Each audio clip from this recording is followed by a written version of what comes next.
my agent had said that, like, no, we're not going to have it an issue, don't make it an issue, like worry about,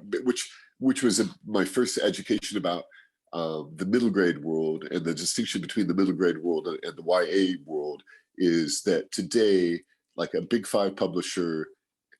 with in a middle grade story, does not want to even present objection to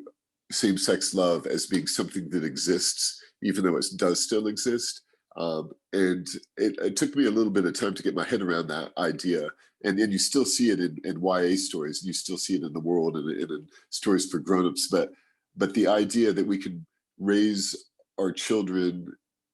to where the first thing that they learn is anybody you love, love is love. There's no kind of love that you can have for a person that's a bad, that's not right, or whatever. Instead of saying like, well, first you're going to learn that it's that people who love the same sex are a freak show, and then we'll try to convince you otherwise. Like it's sort of, so that the first thing they learn is just like, so that when they first learn that it's okay in picture books and in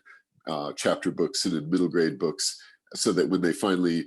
so that there's a good chance that when they confront opposition to same-sex love in the real world, that they'll be like, why do you have a problem